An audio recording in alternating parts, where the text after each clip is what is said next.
This book is because of Zook. Zook is my childhood friend. Zook was my high school teammate. And Zook is a star. She can dribble the ball like it's a glue to her hand. She's just amazing. She got jokes, she got the best sneakers, she's funny. I want to be Zook. Like, that's who I want to be. Zook's not going to class, I'm not going to class. I was really good at basketball. I think I got passed through a lot because of my basketball career. I got into a little spat with my teacher, and he came across the classroom and picked me up, body slammed me in the chair, and just holding me down, just holding me. Shaped me forever. Maybe my senior year in high school, somebody wrote an anonymous letter to the Board of Education and said, these kids at this school they're cheating on their tests, they're not doing well, and we need to investigate.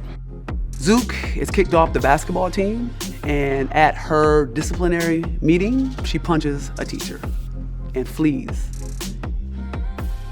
She was my idol. She was my everything.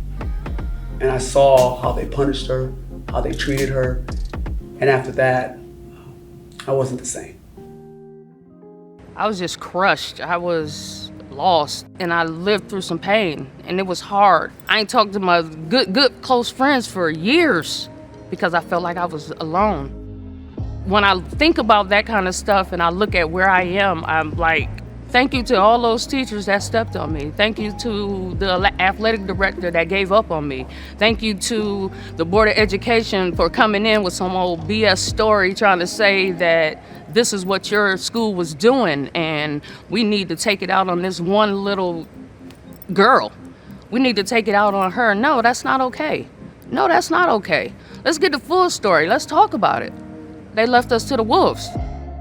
Currently, I'm a phenomenal basketball coach, 3-time Coach of the Year. I work with some amazing young women that have went on to awesome colleges.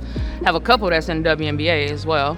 I work in an extended day program. Well, I'm one of the directors, and we have a good time. This is just one of the 25 stories in my book, Punished for Dreaming, that show the deep impact of 40 years of educational harm. To learn more, go to BettinaLove.com.